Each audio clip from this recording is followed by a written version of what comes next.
Hi,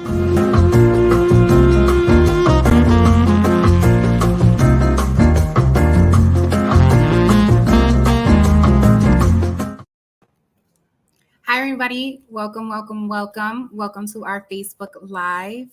I'm super excited about tonight. We are going to be talking about Hispanic Heritage Month and Domestic Violence Awareness Month and how the two correlate. And so I have my whole squad with me tonight as well. And so you will be meeting my lovely panel. I just want to have a healthy discussion and sit down and talk about things that we've seen in the field and things that we may have experienced ourselves as Latinas working in this field as well. So I'm super excited about tonight and the topic that we're going to tackle. Here are my lovely ladies. So I'll first and foremost let them introduce themselves. Go ahead, ladies. Okay, I'm Zenaida Cartagena, and I'm the Victim Services Director for the Domestic Violence Center. I'm Clara Vasquez, legal advocate for the Domestic Violence Center.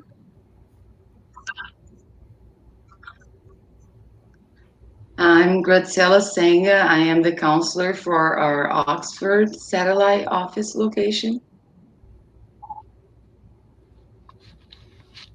Perfect. Thank you so much. Welcome, ladies. I'm super excited about tonight and our discussion.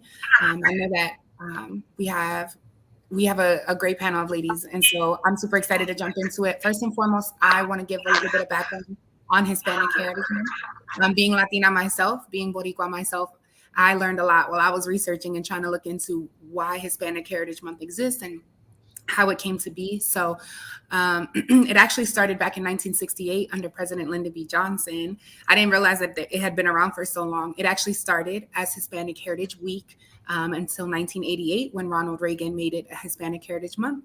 And I like to think that Latinos love to party. And so we had to make it a whole extravaganza. And I always thought it was a little odd that it starts from September 15th to October 15th. So I thought at first, like, why do we get the middle of the month? But it's actually because we're honoring the contributions of so many Latin American countries, people that originated from Spain, people that originated in the Caribbean. So there's 4 countries that have their Independence Day that start on the 15th of September. So even honoring that and looking at that's how we start the month. And continue to celebrate throughout and honoring the contributions from so many countries. So I just thought it was really, really cool as a Latina myself to learn that. So secondly, I wanted to talk a little bit more about Domestic Violence Awareness Month and what that means. Domestic Violence Awareness Month actually originated from the Day of Unity. So people were coming together years ago to have a day of peace, to have a day where people would come together in honor of ending violence. And so all of these different social services agencies and organizations were coming together to honor that.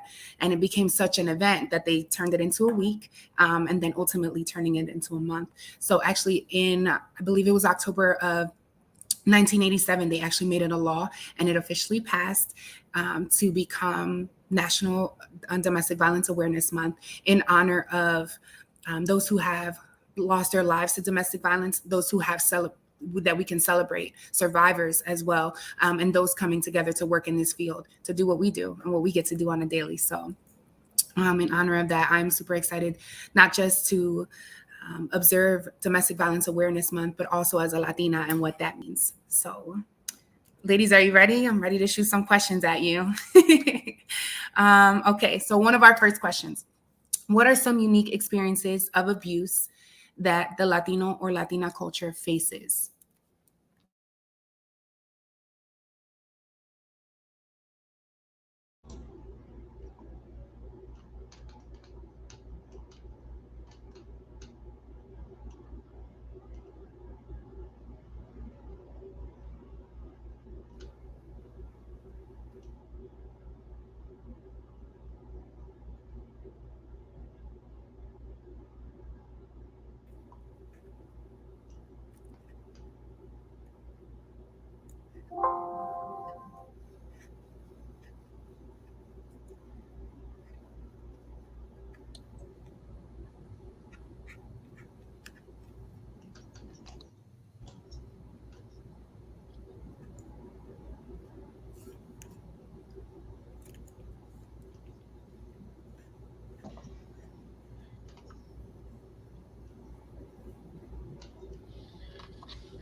Um, Graciela, I think you're muted.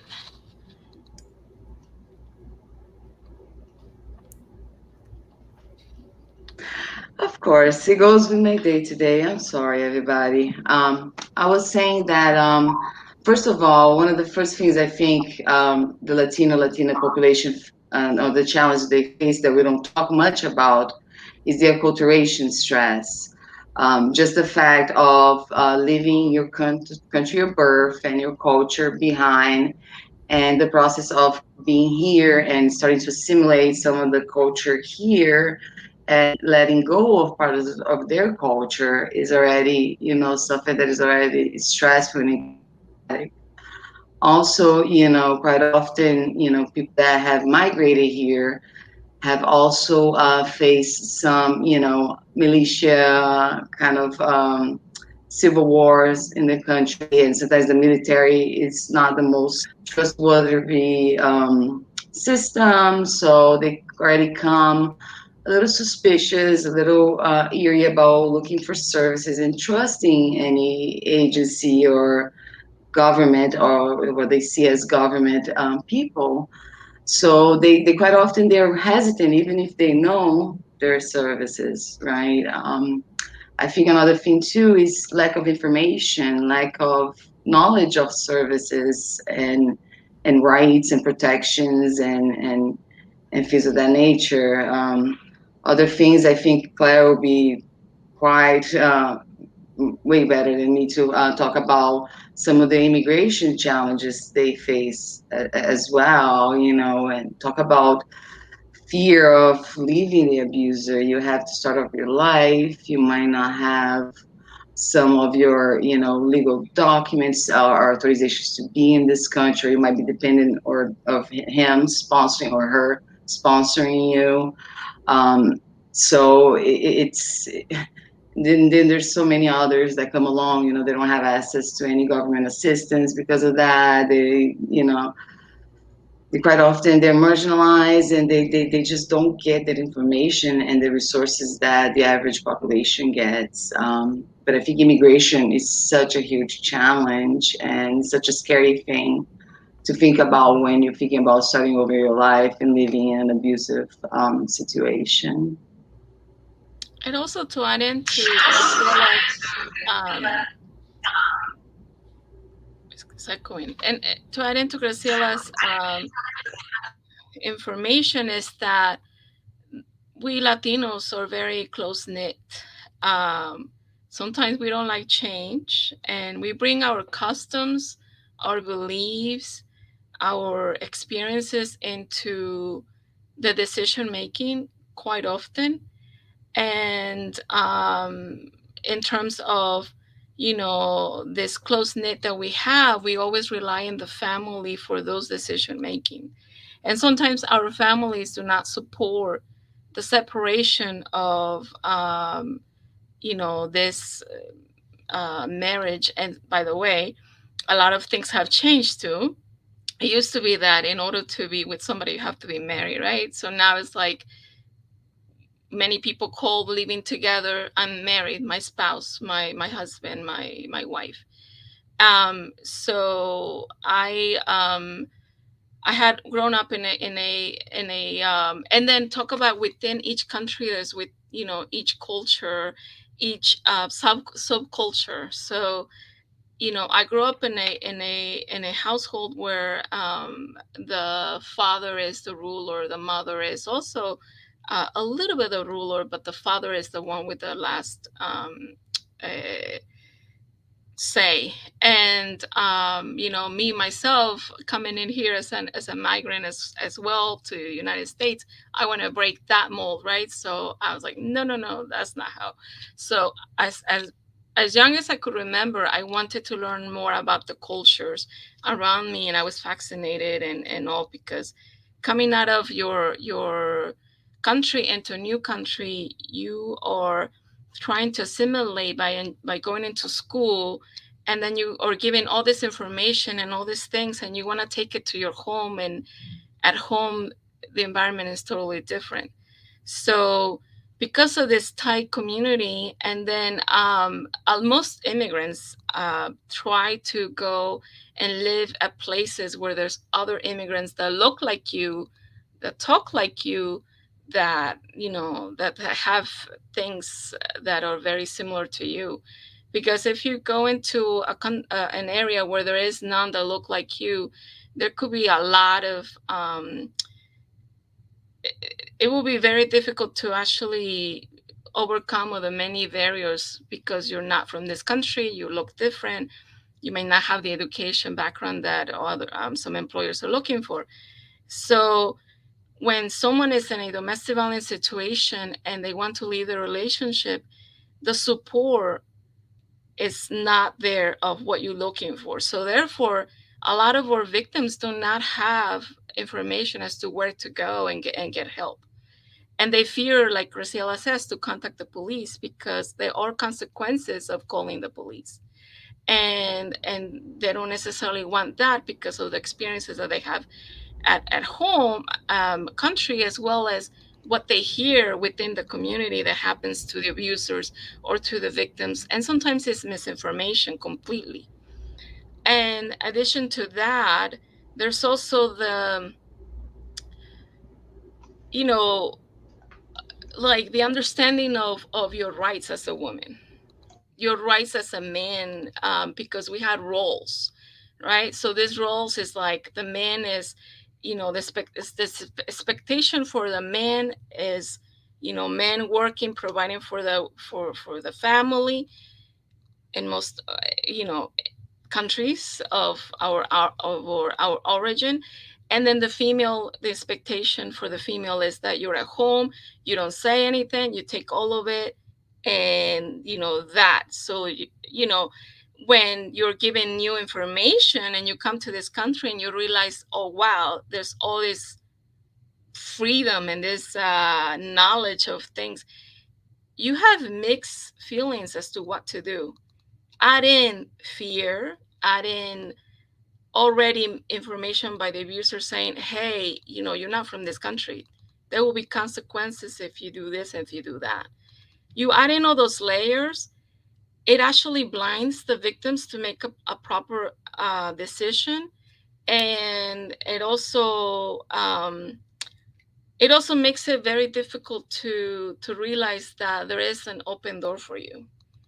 And we at the center, we're the front runners of those victims trying to get help, because when we speak to them and we say, yes, you have the power, you make the decision to make a phone call and get help, then they can understand and move on and be able to make a better decision. So safety planning is a big thing, but fear, there's so many fears around this topic. And I just want to add what Graciela mentioned about services. A lot of individuals, from other countries, Latina women that come from either, Puerto Rico or Mexico or any other Latin country, they just have this assumption, if there are services, that they're identical to their home country and that they're not going to be beneficial to them. So they don't know the benefits of the services that are available to them when they come here. And once they learn that the services are totally different, they do have to first, like Graciela mentioned, find the comfort zone and build that trust in the person that's assisting them, because it's all new to them, and we have to empower them, like Clara mentioned as well, so that they use the services and they become empowered, and then they start making the decisions. One thing that we hear a lot in the Latina community is that the abusers will threaten them with home abandonment. And here in the state of PA, that does not exist. But in the Latin American countries, if a woman were to leave the abusive situation, then they can be charged with that. So they have that instilled in them, drilled in them by the abuser. A lot of times they also mention losing custody of their children. They drill that in them too, that they'll lose custody of their children if they leave. So these are some forms of abuse that the Latino women face within their own culture. So I don't know. It's difficult, but help is available. You know. I completely agree. And I think that that was just so good. It's really, really unfortunate that domestic violence so is happening all the time. And we know, we work in this. The statistics are crazy. And I'm sure that they're higher than the actual numbers that we have. And so to know that that's the reality, and then to know that we work with victims or survivors that come to a foreign land, to a foreign country, they don't know their rights, they don't know what is available to them, and then they may not speak the language, and they may be intimidated. It's just all of those factors playing in, and I think that leads for a deadly combination if and when you're not aware of what really is available to you. I also want to speak up to once, sometimes even second generations, you carry on those customs because once again, we're this close knit community, right? So sometimes you can be not an immigrant yourself, but like born here or the second generation of being born in the United States, and you carry on those customs and beliefs that, you know, seeking help or leaving your relationship is sometimes not an option, and so I'm trying to convey that not only the immigrant that are coming here, but the people that are also here for many generations, and you carry on those customs because our parents will definitely try for you to have every single custom they want you to know, to learn it, and to share it with your, with your children if you have children, and then pass it on because traditions are beautiful, and most of our traditions are beautiful. So And even along those lines too, Claire, like I was having a conversation with one of my friends the other day, and have you guys heard of this saying, los platos sucios se lavan en casa, or the dirty dishes, we clean them at home, we wash them at home. You keep your dirty secrets at home, we don't talk about it. It's unspoken, we don't speak on it. And it's considered weak to speak about it, or it's considered letting other people into your business when that really belongs at home. And while certain things should be private, abuse should never be private. And that's where it's dangerous, because those traditions that we try to keep so alive and well can also, it's that fine line of knowing the difference between this is a tradition and this is abuse. And especially in Latino and Latina culture, we have machismo. It's unfortunate. That's the reality. There's so much of toxic masculinity and machismo that has been in existence for generations. And while I'm thankful that that's not the reality, I'm looking at 3 women alongside me that work in this field, and we are educated, and there is strength in that, and there's empowerment in that. That's not true for every woman, let alone Latino or Latina women. So like, how can we combat that? Like, how can we make sure that we do better for the next generation? And I think even the fact that we're able to sit across the table today is proof of that. But it's really unfortunate that that's the reality. I think it starts, Maria, with for the next generation, you have to teach, whether it's your children or your nieces and nephews, or even just friends, just to let them know that domestic violence is nothing to be ashamed of, no matter, what culture you live in, but that there is help available, and that, individuals can be successful. But the other piece to it is you have to break that cycle. I really believe that I know in my own personal family, my grandmother was a survivor of domestic violence, and she broke that cycle, and she broke the culture because she was arranged to be married with an older man and was abused. She got divorced, which was not a common thing back then. And you're talking about, I would say, like the 60s, you know. And so, then she moved here with her children to, a country where she didn't speak the language, but she worked hard, and eventually, her children grew up and had their own families, and the traditions, went on, but she broke that cycle of domestic violence. So the domestic violence has to be broken, but it has to be when that individual's ready, and that's the piece that a lot of people don't understand. But there's a lot of barriers that can interfere, and the largest ones are custody, not knowing the English language, not knowing their rights as a victim, survivor. So they have to be directed to agencies like Domestic Violence Center of Chester County or other agencies, so that they can get the counseling and start learning their legal options and getting the services that they need.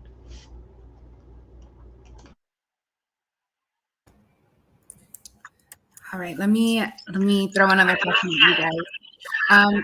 What would you ladies say are some barriers that a Latina or Latino survivor faces in terms of finding freedom from or seeking services when it comes to domestic abuse?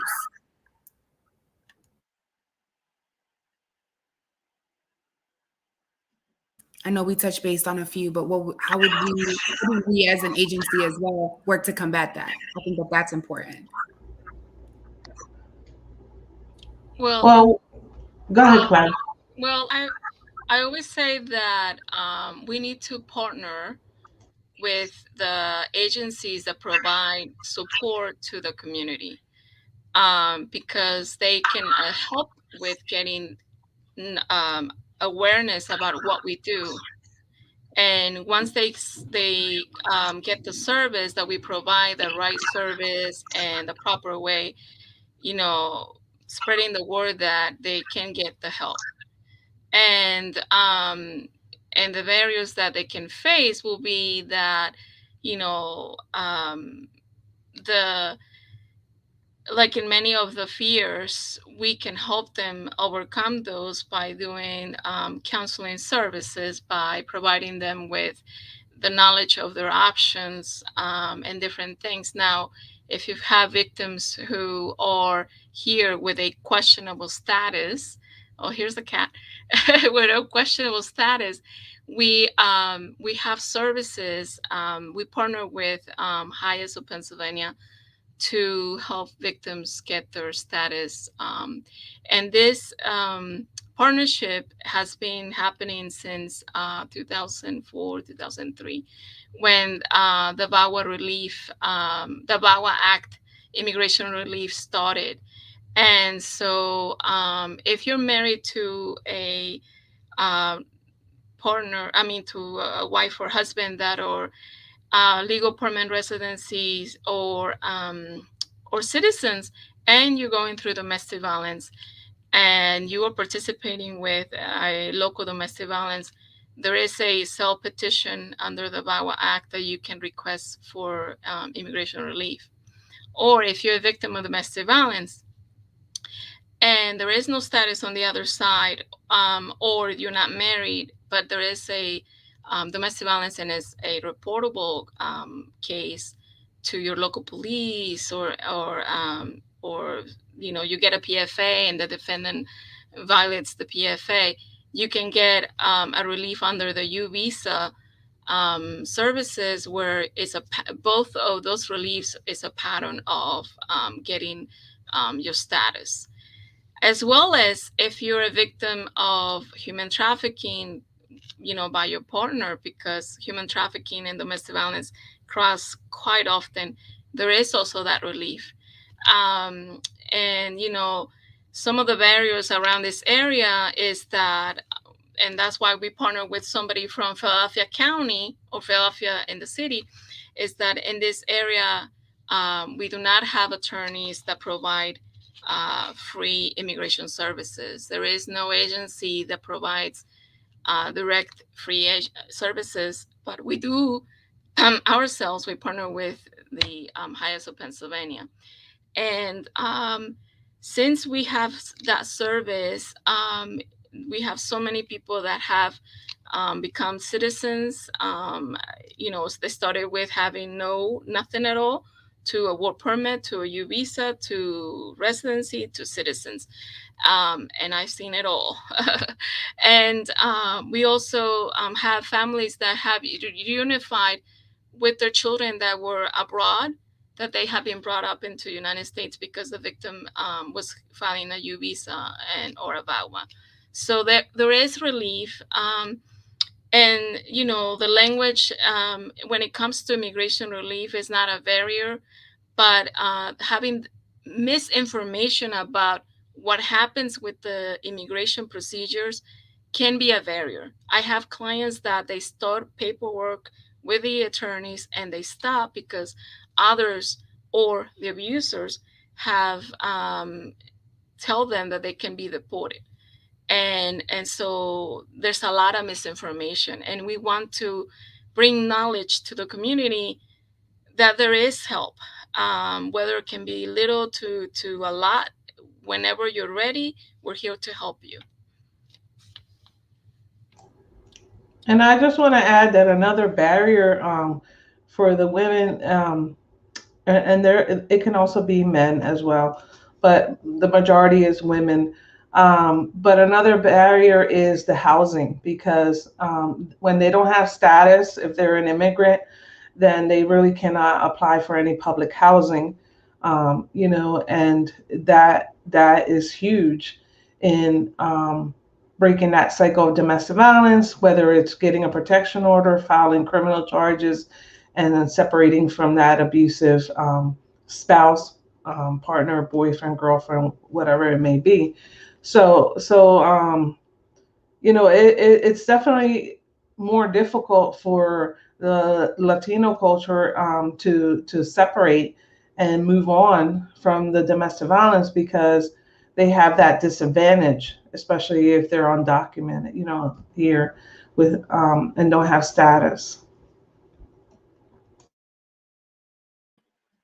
I just wanted to add language, of course, it's a huge, huge thing. And I don't know, I hear a lot from my clients, from survivors that, I don't speak the language, but he or she speaks the language. So when the police came in, I couldn't say what really happened, and they went on and said that I did things to them, and that I actually didn't do it. So the police laughed, and so then you try to encourage them to still look for help if they're unsafe, and they're even afraid to do that because they remember the last time, and they remember sometimes the abuser told the police that they were actually the victims and tried to blame the victims for the abuse. So they were even more fearful because they're like, if I look for help now, he's going to turn this around and blame me, and I don't speak the language. And how am I going to prove otherwise?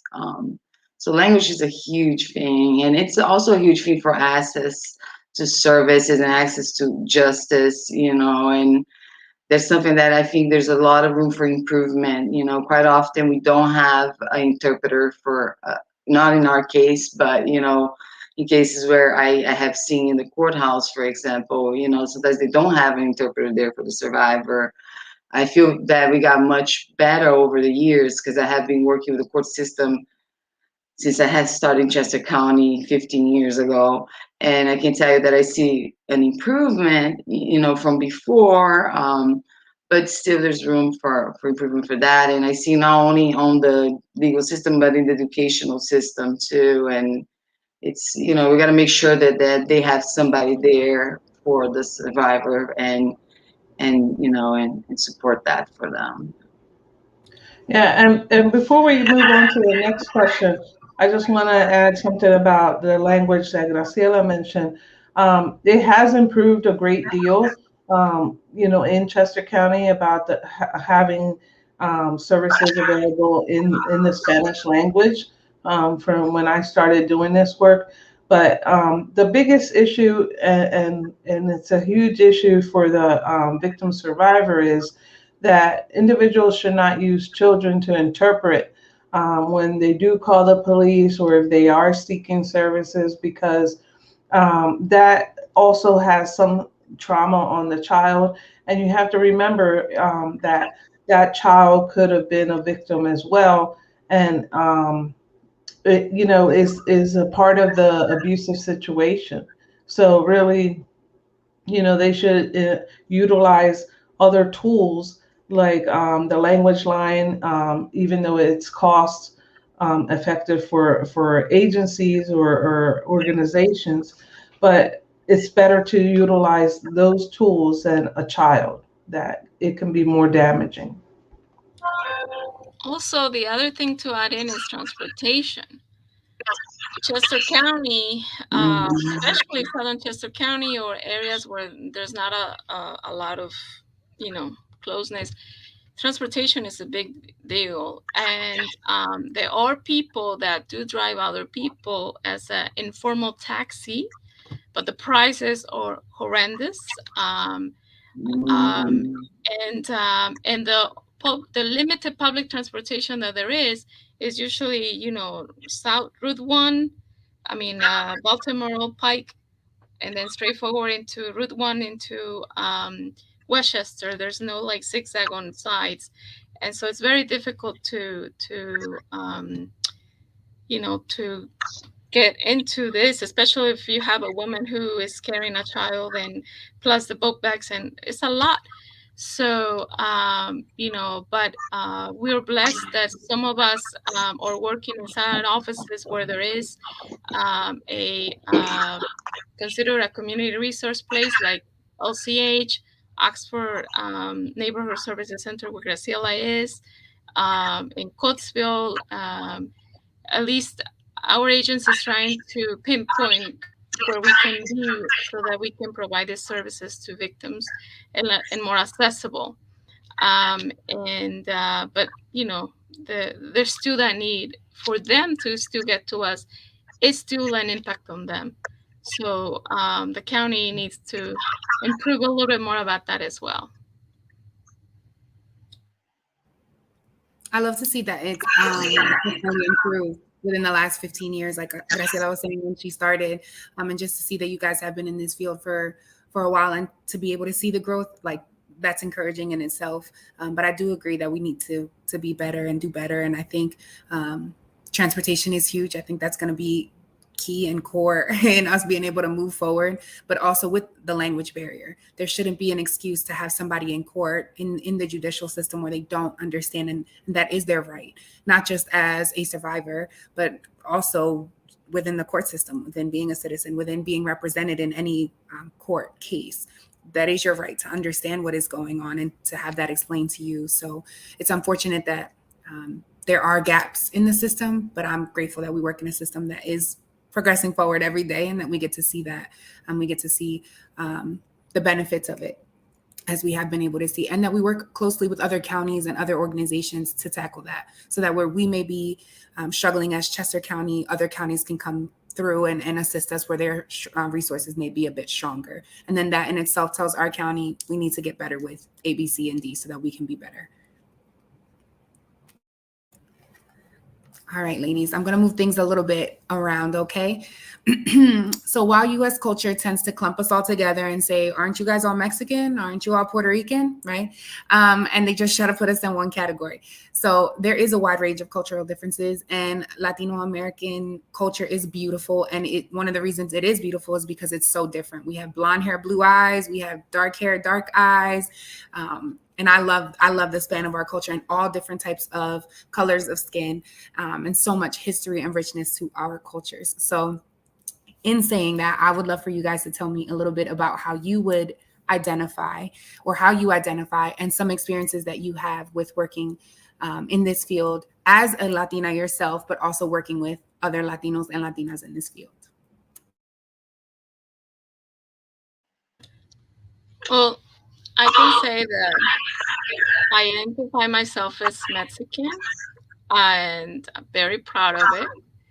And I'm also very proud that our cuisine has gone international craziness. But and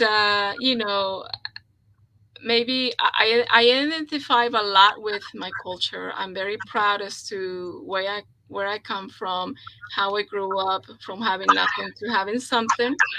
I'm not saying I'm rich. I'm still in the poor in the United States. But having that background has made me, and I understand people when they're struggling with, their finances, they're not able to have every day a meal, all those things I can relate to. And myself, I involve myself a lot with my community as well as others. And I don't know if you heard in Kenneth Square, there's like the Casa de Guanajuato. Even though it's named like that, it's actually promoting the culture of Latin America. And you get to work with many different backgrounds. And like I said, when I came first to the United States, I wanted to learn so much about others, because I felt like, when you live in your own little town, you really don't know that there's a big world up there. So when you come here to United States, you're like, whoa, first time seeing somebody that looks different like you, first time seeing and understanding, wow, there's all these cultures.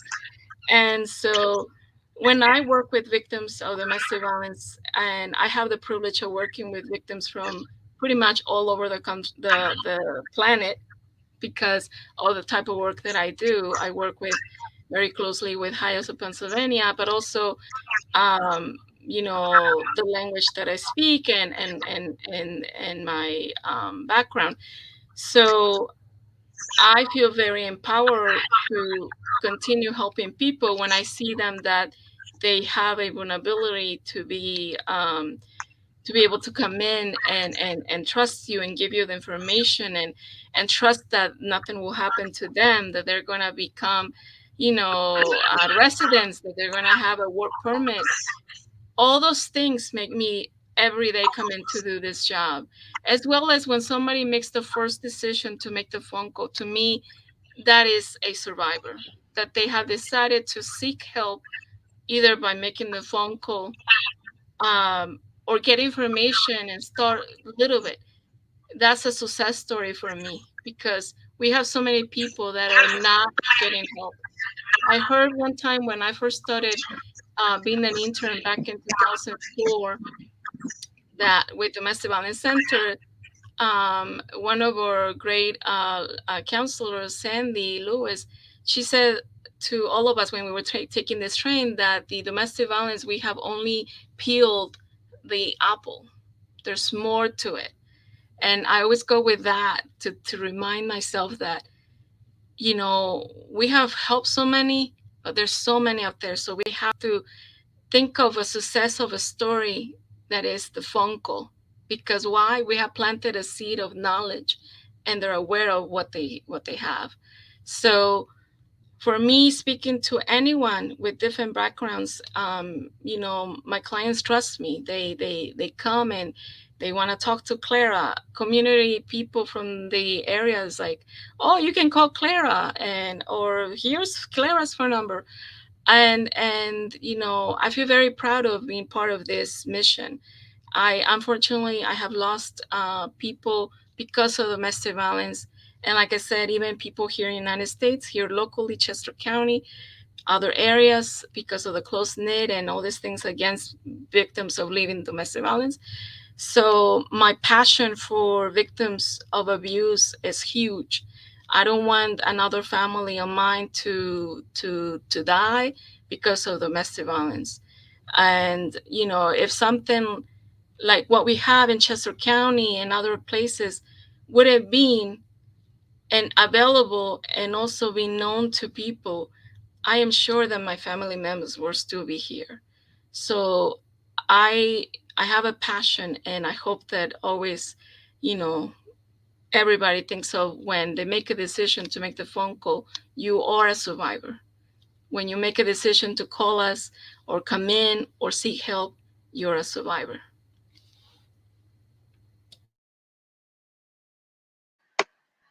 Um, I would like to just talk a little bit about the difference background with the Latino and Latina population. I think that's very good question because we are very diverse. I always say, try to look from the perspective of the culture within the culture because you're very different. I'm Brazilian. I identify myself as Brazilian. However, if you go in Brazil and you're in different areas, you're going to have different kinds of culture, beliefs, and practices and such. I grew up in a city that I just checked today, the population, the last population that was counted is actually where I grew up, São Paulo City, is 12 million people, 12.33 million. So it's very, very diverse. You go to some neighborhoods where I grew up in Sao Paulo, and they don't even speak Portuguese there. You have, people speaking Japanese or German, and we have the Portuguese neighborhood that I actually was born there. Um, but it's very diverse. So you have to really look in the cultures within the culture. And that also sometimes is going to guide you to how to help that individual. I, for example, grew up in the big city. I grew up in a household that, yes, the man was the provider, but the mom, the mother, or the woman was, the household person that managed everything, and all decisions were made by, my mom, which I had her for not all my life, but as far as I did. So you really have to look where they are. I grew up in a very different, I grew up in a private Catholic school most of my life. I grew up in a privileged part of São Paulo City. So people that I have encountered comes from different cultures, different parts. So you really have to look what's the culture within the culture. And in this job, it's so wonderful because you meet people from so many different cultures. And just in Latin America, I have worked with people from Ecuador, Guatemala, Mexico, Puerto Rico. You go and name it, I have. I have also worked for people from Eastern Europe and, from the Mediterranean, and they are all very unique. And we also will always go by, let me see how much of their culture that individual has, and and how much I have to educate them about this culture too. So the generational things, another aspect. It depends if you're first generation, second generation, third generation. So we really, really have to look at each individual's unique, with unique cultural experiences. Um, yeah. And I identify as Puerto Rican, and I was born and raised in Westchester though, but my first language was Spanish. I didn't learn English until I went to kindergarten. And so that right there tells you a lot because, I learned all the Spanish Latino culture by speaking the language first and then having to learn the English culture when I went to school and see different people and learn a different language. And it's a difficult transition too at the same time because, sometimes as a child, you have to learn to be accepted. So it's like you can relate with a survivor the same way because, if they're not used to the English language, they have to find individuals that's going to accept them in the language that they speak. And then when they're able to speak their language, accept that transition. But I think it's important that individuals eventually grow and set up goals for them. And I feel so bad that I can never remember the teacher's name, but I do remember that in middle school, I had a teacher who asked me one in class, what were my future goals? And one of my goals was to graduate high school because my parents didn't. So I wanted to break that cycle of education and go to college. And I was the first graduate in my family to go to college. And then being the oldest of eight, then you have this nurturing already built in you. So I went to school for social work, and then ended up at the domestic violence center. But I always believe that, there's a higher power that puts you where you're supposed to be. And, I've been passionate and dedicated to the domestic violence for 25 years, and I will keep doing it as long as I can, because I feel that it's important that for a survivor to meet someone that is able to communicate in their language, and can empower them. And like Graciela said, I mean, I've helped women, the majority women, again, unfortunately, from, Mexico, Ecuador, Brazil, Colombia, Argentina, you name it, like everyone, and then of course we have other countries as well. We even have the deaf community as well. We've helped them too. So that's another different culture that we can't exclude them. So it's just important to be able to provide.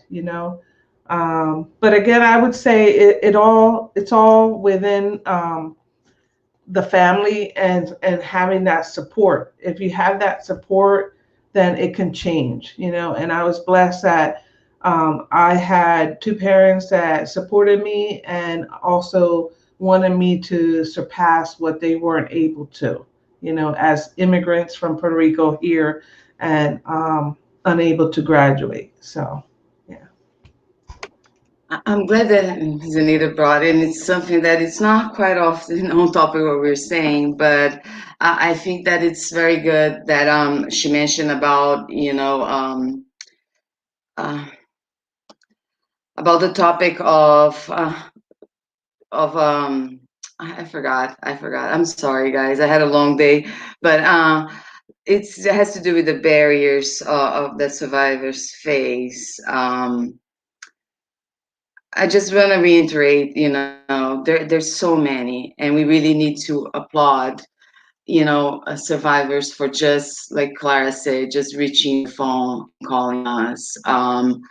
And there's so many ways we can support survivors of domestic violence that are Latino and Latinas. More than anything is just spreading the word and talking about it. Not everybody knows us still, and we are there. We are here to help and to make sure they're not facing this alone, and they will get the resources that are available to them, that they're going to have equal access to justice and to things, just like everybody else. They are contributing citizens to this country. They're wonderful, beautiful. We're a wonderful, close knit community. And, I think about when I came to this country and how I was curious about everything here. I was even though I grew up in São Paulo, in a big city that is more Americanized than a lot of other parts in Brazil, it still was very different. The architecture, the people, the sounds, the smells, the sights, and I was so very curious about all of them. And I think if us as humans, if we're able to approach other humans with that level of curiosity, and just really try to see all their wonderfulness and support them, we're not helping the individual, we're helping a community and therefore the whole society that we live in. And let's not forget the weather. I mean, most Latin American countries do not have snow. So you have to get used to that wild weather that we have in the winter. So, but Oh, my yeah. first time of seeing snow, and I hear these stories all over again with my clients. I remember being, little. I love I was it. like 6 years old. And oh my God, the snow was like up to here. There was like a whole almost 2 weeks of no school because it was a big storm. But it makes you be more connected to your clients. And then I want to add in quickly because I know we're running out of time about what Seneda said. That she wanted to be the first graduate from our family. I too, I the same way, but the opposite. I did not have the support of my family because I was a female. So only the males in my family could do that. So I challenged and I opened the door for my other siblings as well as my cousins to to go to school, graduate high school, and go to college because the females in my family were taken out of school. Once you go into sorry into your 9, 10 grade, and I challenged and I said no. I want to be somebody. Not that I'm not, somebody, because I have your last name and your blood, and I'm proud of who you are, and I'm still very proud of my family. But I wanted to make that change, and so I relate that to my clients to say, if somebody puts barriers to you, you can make it. You can do it. If I was able to challenge a whole family of grandparents, parents, aunts, and uncles, like, I will be a good girl, and I will show you that I can make it without being called, you know, um, vulgar and a prostitute, because I'm challenged. So it's something that I relate a lot. It's exactly there. Sorry, it's exactly that where I wanted to comment before. What I feel that is very particular and heartbreaking sometimes with Latina survivors, that quite often we don't have that family support. I grew up too, where the woman is expected to have this almost super human power of taking everything and sacrificing herself for the family, and they're the glue of everything. They're supposed to put up with things because that's what we do. We keep our family together. And quite often, survivors with the Latino population, they don't have that family support, and that can be so isolating and so difficult, Yeah. because they already decisions of looking for services, and then they're like, if I do that, I will lose my family support. And I heard cases, and and it broke my heart, of family members harassing them, actually, after, not only not turning their backs on them, but harassing them because they did that, because they should conform. If I put up with it, and your aunt put up with it, and grandma put up with it, how dare you not put up with it? So that adds another layer of abuse that, oh my gosh, makes it so overwhelming for them to have that courage to make that phone call. I'm glad that you brought it up, because that's what I was going to say. Yeah, I think that's a very specific challenge that Latino population faces here. That's lack of family support sometimes because of the cultural norms. Yeah. In the community itself, if you leave the relationship, there's this stigma about, oh my God, because a lot of people say, oh no, that man was so nice. Like, what happened? And suddenly you start hearing rumors about, like, the woman left for another man, because no way that man could have done what happened.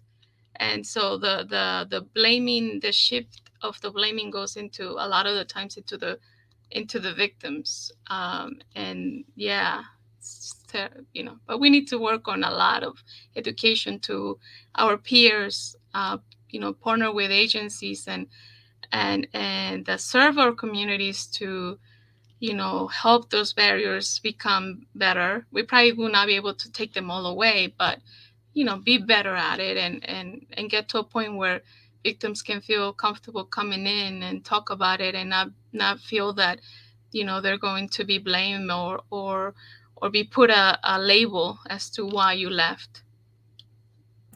I think one of the things too that go back to the old days, which weren't so long ago, is that you were to be seen and not heard. So just like alongside what Graciela was saying, is like, you cook, you clean, you manage the household, you take care of the children. If and when you do work, you still don't have a say in the financial responsibility where that money goes.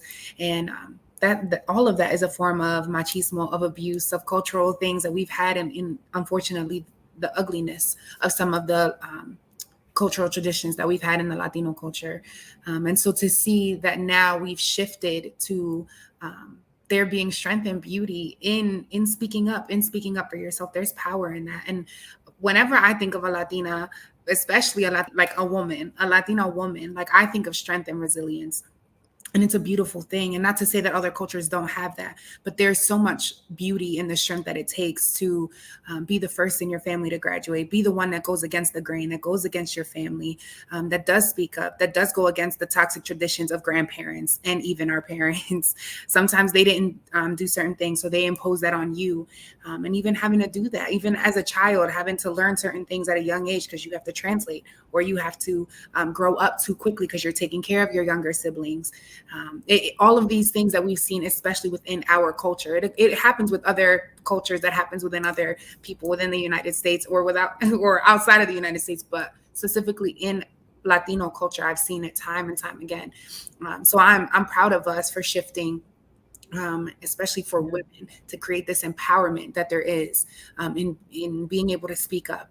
And I know that I'm passionate about being the voice for those that don't have one. And I can see that you ladies all are as well. And there is there's something beautiful about that. There really, really is. And we get to do that. Like, we get to empower survivors to do that in different ways. And just them coming and making that phone call, like Claire was saying, there is strength in that. There's beauty in that. And we get to be part of that process.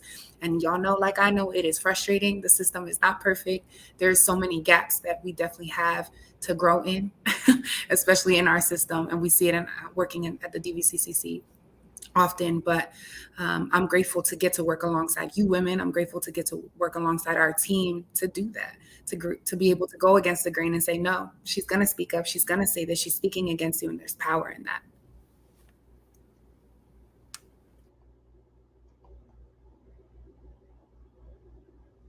Yeah, we witness the beauty of the cycle breakers on a daily basis, and that's a wonderful thing to see when you see people have, families that had suffered with that for so long, and there's the cycle breaker, and just seeing people, starting over their lives, rebuilding themselves, building a healthy environment for their families and future generations.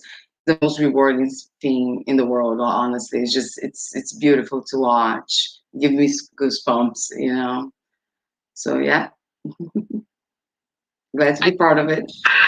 I think that's the beauty about who we are, where we work, our experiences that we bring in together, and working for the better good. It's the most amazing thing that a human can feel, and to pass it along to your family, because I am proud of what I do and where I work. My family is very well aware of it, and they support me to continue. And some days you're like, oh my goodness, no, the alarm goes off.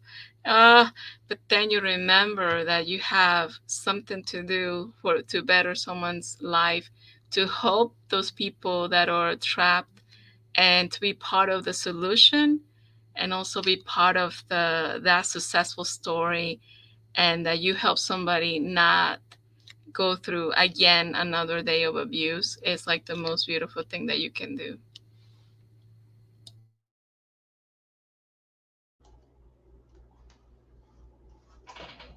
And I just want to add to what Graciela and Clara mentioned is that in the community, the key thing too is the trust and the confidentiality. And unfortunately, we do see some survivors, come back for services, but the fact that they still trust and still reach out and come back for services, is significant because, you know, it's a cycle. They have to break it. It takes 7 times for someone to leave an abusive relationship. So, we don't look at them and judge them. We offer the services again, and they move forward. Um, but at the end of the day, like Clara mentioned, just seeing them become free from abuse, or that you can help them, whether it's becoming a little safer with a protection order, whether it's assisting them maybe with relocation, or they call you back and say, I have custody of my children now, or I am divorced and I'm free from him. So it's not always a negative call. We also appreciate when they call to celebrate an accomplishment that they've made, because we just give them like the tools, and we empower them. But at the end of the day, that victim survivor is the one who did all the work. And that is the reward that we all receive by doing this work, the end result. Yes, I'm so glad to get to be a part of that. And so glad that I get to do it alongside you guys. It really is an encouragement, and it does make those hard days worth it. So I definitely want to thank you ladies all for your time. I was super encouraged by our conversation tonight, and I thank you everybody for tuning in. I hope you guys have a great night. Thank you. Thank you, everybody. Have a good night. Thank you. Bye-bye.